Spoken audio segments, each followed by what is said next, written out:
Number 1 exactly کبھی بھی یہ نہیں کہا جا سکتا کہ رسول اللہ یا امام علی نے جو سائن آف ظہور بتائی وہ آج ہمارے زمانے میں پوری ہو گئی.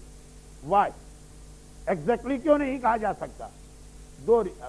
کیوں نہیں کہا جا سکتا؟ اس کا ریزن یہ کہ مینی سائنس آف ظہور ایسی ہیں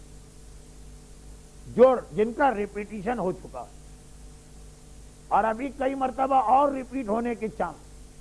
ہمیں کیسے پتا چلا؟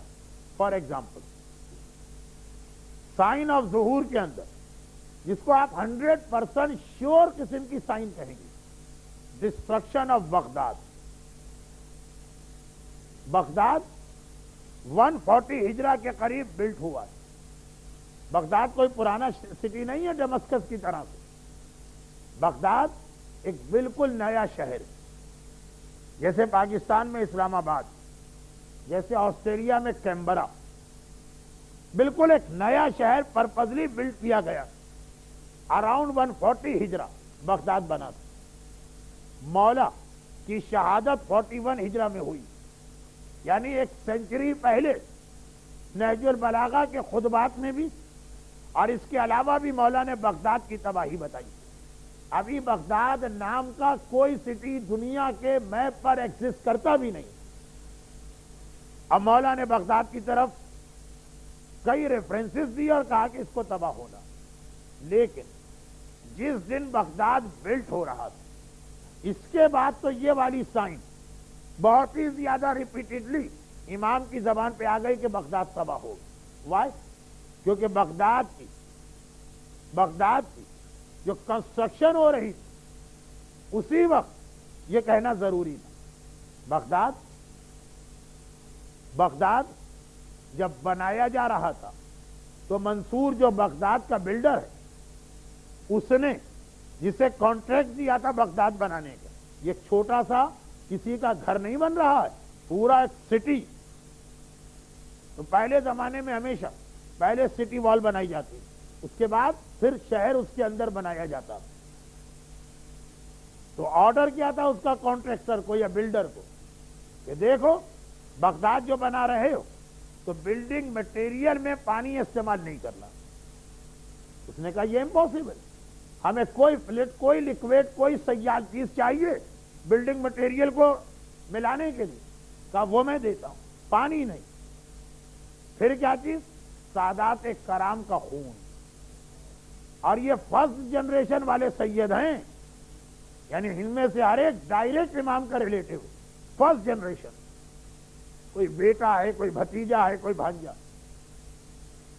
اور روزانہ مدینے کے اندر میسج جاتا ہے منصور کا کہ آج 50، 100، 200، 500 جتنے ریکوائرمنٹ اتنے سید پکڑ کے یہاں پہنچا دو. روزانہ صبح کو وہ کانٹریکٹر یا بلڈر سے پوچھا جاتا کہ آج تمہیں کتنی یہ وال بنانا. وہ کہتا ہے مثلا 500 فٹ. کتنا اس کے لیے خون چاہیے ہوگا؟ اس نے کہا 20 آدمیوں کا. پریزن یا جیل سے 20 سید لائے جاتے ہیں. سادات کرام نے اس اسلام کے لیے اتنی قربانیاں دی کہ واقعاً آپ کے بزرگ جو سیدوں کا احترام کرتے تھے اور اس سے ان کو جو برکتیں بھی ملتی تھی. میں خود سید نہیں ہوں، یہ مت سمجھیے کہ میں اپنے لیے کوئی بات کہہ رہا ہوں.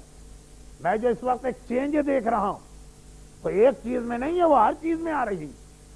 اور اس کے بعد لوگوں کی کمپلین کہ مولانا برکت نہیں رہی، مولانا پیس آف مائنڈ نہیں رہا، مولانا پیسے بہت ہو گئے، لگژری بہت ہو گئی، لیکن زندگی میں وہ سکون نہیں جو 30 سال پہلے تھا. خود ہی غلطی کرتے اور خود ہی کمپلین کرتے ہو. کچھ چیزیں ایسی ہیں کہ قبر اور آخرت چھوڑیے، دنیا میں اس کے بینیفٹ آدمی کو ملا کرتے تھے اور آپ کے بزرگوں نے اپنی آنکھوں سے دیکھے.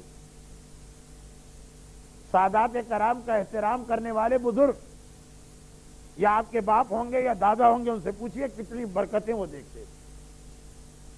خیر میں کہیں اور جا رہا ہوں، واپس آتا ہوں. کا 20 سید چاہیے ایک آدمی کی باڈی سے، جتنا خون نکلتا ہے اس کے حساب سے. لیکن ہوا کیا؟ بھئی یہ تو ایک رف کیلکولیشن ہے نا. 19 سیدوں کی گردن کاٹ کے جب خون کنٹینر میں جمع کیا گیا تو پتا چلا کہ 19 یا 18 کے خون یا بلڈ سے کام چل جائے گا. 10 کنٹینر چاہیے تھے, وہ 10 کنٹینر بھر گئے. ابھی 2 سید باقی بچے.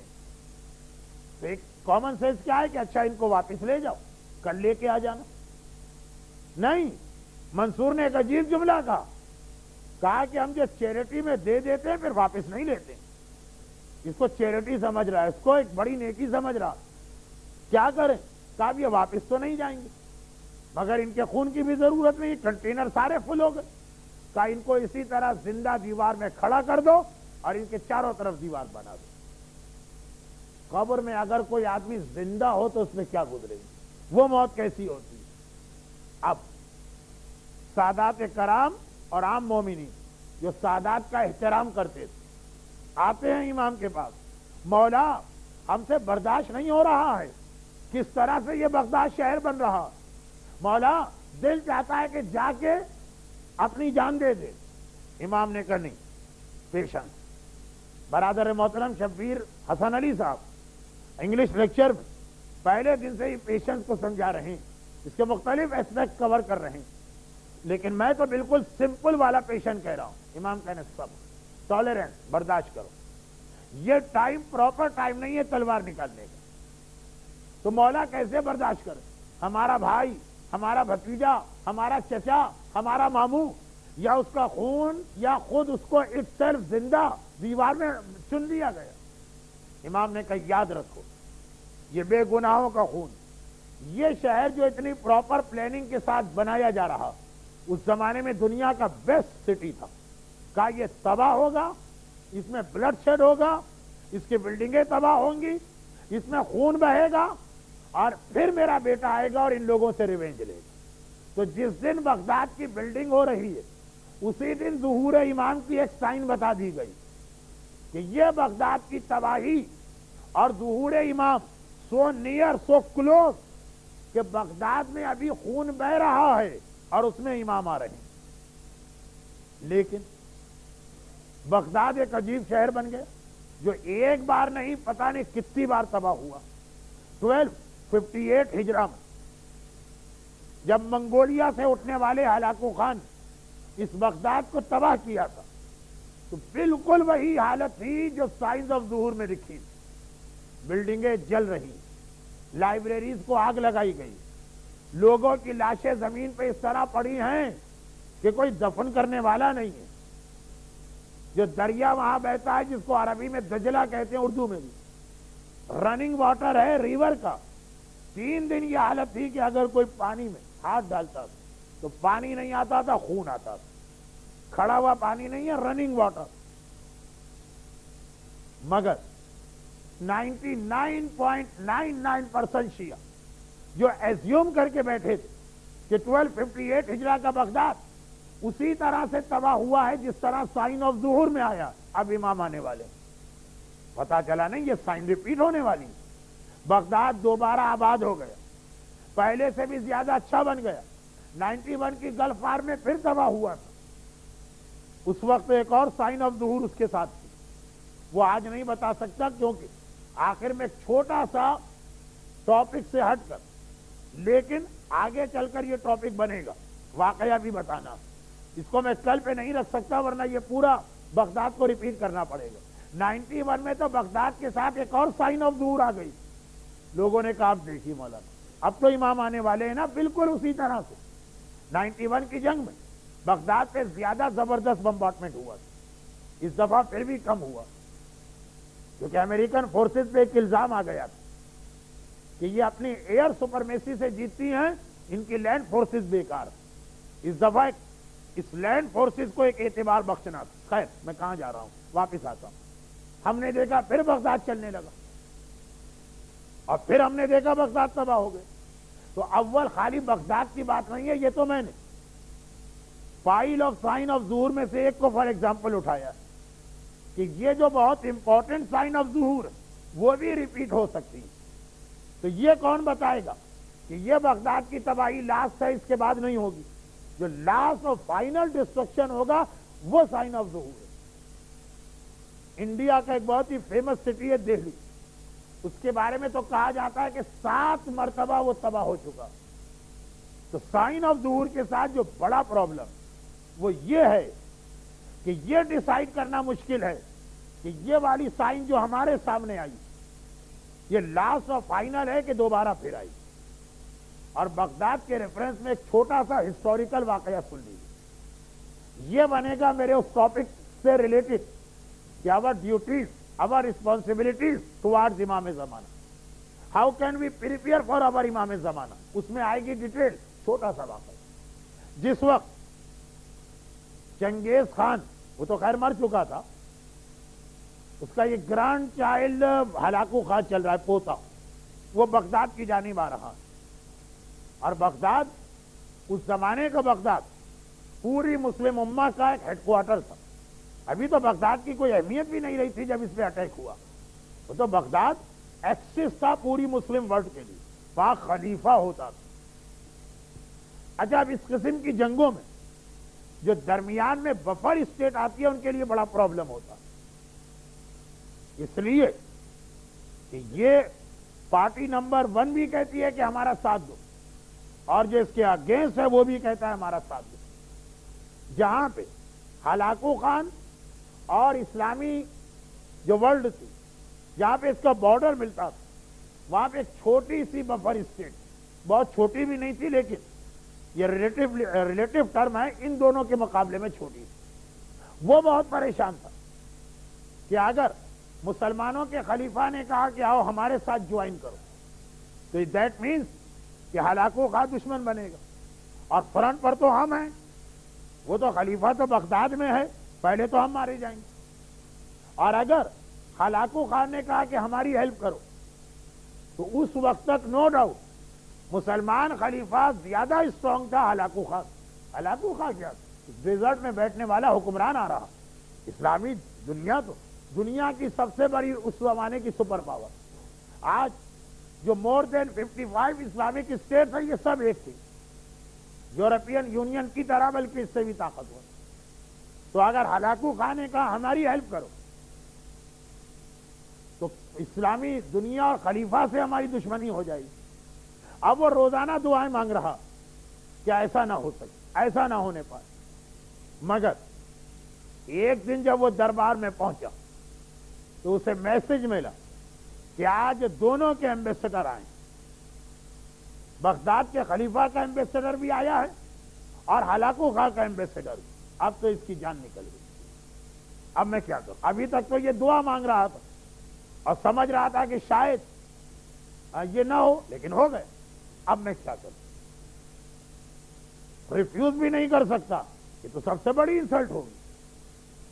چنانچہ مجبوراً کیا کرے، کچھ چوائس ہی نہیں، تو اچھا بلا کے لاؤ. دونوں نے اپنے اپنے حاکم یا حکمران کا لیٹر دیا اور کہا کہ ہمارے حکمران نے آپ سے ہیلپ مانگی ہے. اب تو بالکل ہی کوئی جسے کہتے ہیں رے آف ہوپ، امید کی ایک کرن بھی نہ رہی. اب تو میں مر گیا، کس کی ہیلپ کروں اور کس کی نہ کروں. مگر جب یہ لیٹر پڑھے گئے ایک مرتبہ خوشی سے کہا لگانے لگا کہ میرا پرابلم بھی سالو ہو گیا، دونوں کی مدد. جیسے برادر شبیر حسن علی صاحب یہ بتا رہے تھے کہ اس وقت خالی اپنی ذات کو نہیں سوچنا ہے، مسلم امہ کو سوچنا. اب دیکھیے، ہلاکو خان نے کہا تھا کہ میں جا رہا ہوں اٹیک کرنے بغداد پر، مجھے اتنی آرمی چاہیے، اتنا آرمز اینڈ ایمونیشن چاہیے، یہ سب پرووائڈ کرو. یہ اس کے پاس ہے، دے سکتا. مگر عباسی خلیفہ بھی اگر مانگے گا تو کیا کروں؟ جب دوسرا خط پڑھا گیا تو عباسی خلیفہ نے کیا لکھا تھا؟ مجھے تمہاری ہیلپ چاہیے. میں نے سنا تمہارے علاقے کے اندر ڈانسنگ گرل اور سنگر جو ہیں بہت اچھی ہوتی ہیں. بغداد والی تو ساری اتنی بار ان کو دیکھ لیا کہ اب تو ان کے چہروں سے الرجک ہونے لگی. جو لوگ اپنی بیویوں کے بارے میں کہتے ہیں، آج کل بیویوں کے بارے میں کم کہتے ہیں، بیویاں شوہر کے بارے میں زیادہ کہتی ہیں کہ باہر دفع ہو جاؤ، اتنے سالوں سے دیکھ رہے ہیں، اب تو تمہارا چہرہ دیکھ کے غصہ آتا. اچھا خیر، تو خلاصہ یہ کہا نہیں چاہیے. سنا اب یہ علاقہ جو تھا کاکشیا کا علاقہ اور روس کا علاقہ جہاں واقعاً کہا جاتا ہے بڑی خوبصورت عورتیں ہوتی تھی، کہا یہ بھیجواؤ. دشمن سر پہ کھڑا، آرمز اینڈ ایمونیشن لے کے آ رہا. اس وقت بھی مسلمان کو فکر یہ ہے کہ نئی سنگر سننے کو مل جائے اور نئی ڈانسنگ گرل کا ڈانس دیکھنے کو مل جائے. جب اس طرح سے دشمن سر پہ کھڑا اس وقت بھی آنکھیں نہ کھولے تو ایسی ہی تباہی آنا چاہیے جیسے اس وقت بغداد پہ آئی. لیکن مور اور لیس کیا آج یہی ہماری سٹوری نہیں؟ ہارڈلی بلو دین 1% ہوں گے جو جا کے کوئی جہاد کر رہے ہیں، جنگ کر رہے ہیں. ہم تو اسی میں کھوئے ہوئے. گانا، فلمیں، ٹی وی ڈرامہ، اسی طرح سے پیسے کا چکر، اسی طرح دولت کا مسئلہ. اب کبھی ہاتھ اٹھا کے خدا سے کہتے ہیں کہ مسلمانوں کی حفاظت کر.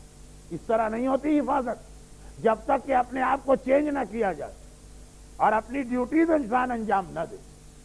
وہاں بھی ہم نے دیکھا کہ اتنا بلڈ شیڈ کیوں ہوا کہ دشمن اپنے گھر سے چل چکا ہے پھر بھی اسے ڈانس اور میوزک کی لگی. اور ہماری بھی یہی کیفیت.